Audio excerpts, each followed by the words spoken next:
हो पाएगा। नहीं, बिल्कुल। देखिए, थोड़ा आप लोगों को कन्फ्यूजन है। गठबंधन में ऐसा ही होता है, कहीं कहीं पे आपको खुद को सूट करता है फ्रेंडली फाइट, जैसा आपने पंजाब के अंदर हुआ है, कुछ सीटों पर और जगह भी हुआ है।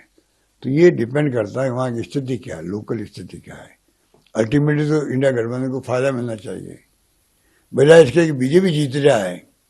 तो इंडिया गठबंधन के दो लोग लड़ रहे हैं आपस के अंदर भी, उनमें तो कोई जीत रहा है तो हमें छूट करता है। इसलिए इसमें कोई चिंता की बात नहीं होनी चाहिए।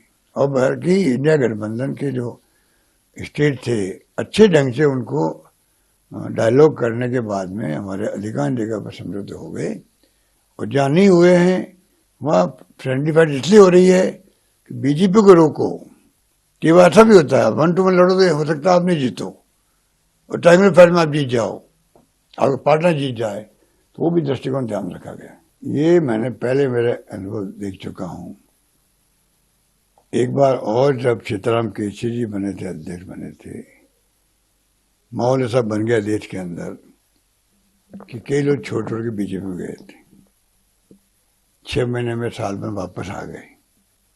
ये इनकी जो बेइज्जती हो रही है वहाँ, इनकी वहाँ बहुत बेइज्जती हो रही है। ना इनको कोई पूछ रहा है, ना कोई टिकट दे रहा है, इनको सम्मानजनक जगह नहीं मिली बैठने के लिए भी, और बेइज्जती हो रही लोगों की। तो ऐसे फैसले करने से क्या फायदा जाने का। फिर भी कोई ईडी का, सीबीआई का, इनकम टैक्स दबाव होगा किसी पर, तो चले गए मजबूरी के अंदर, चले गए मजबूरी में। पर कांग्रेस इतना समुद्र है कि जो जाता है तो उसकी जगह भरने के लिए 50 लोग खड़े थे पीछे, मतलब।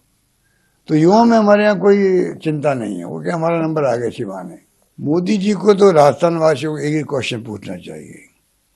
पिछली बार हमारी सरकार बना सुनिश्चित था राजस्थान में, इतने शानदार मैंने काम किए, गुड गवर्नेंस दी, शानदार स्कीम लेके, शानदार गारंटी दी, महंगे राज शिविर लगाए। उसके बाद में इन्होंने जो काम 5 लाख दे दिए हिंदू को, कन्हैयालाल को, 50 लाख दे दिए मुसलमान को।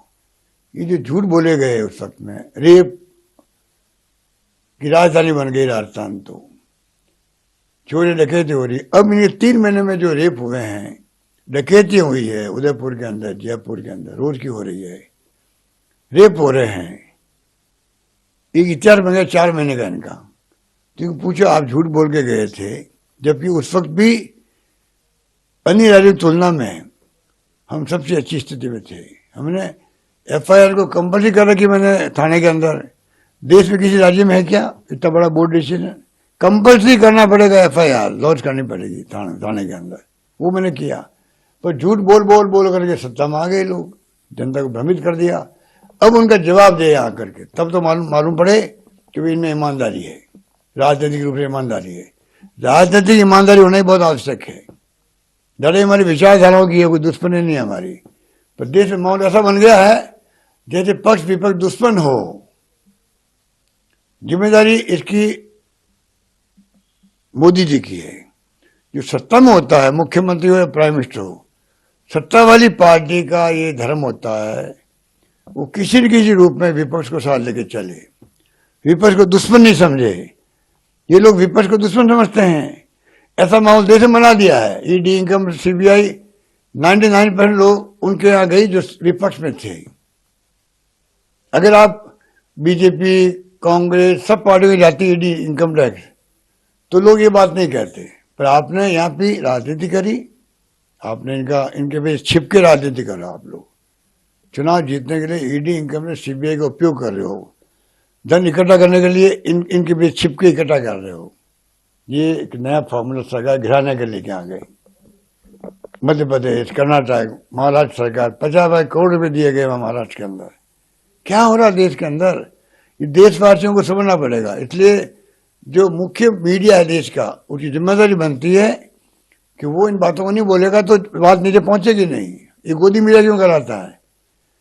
गोदी मीडिया नहीं कराना चाहिए, क्योंकि देश संकट के अंदर है।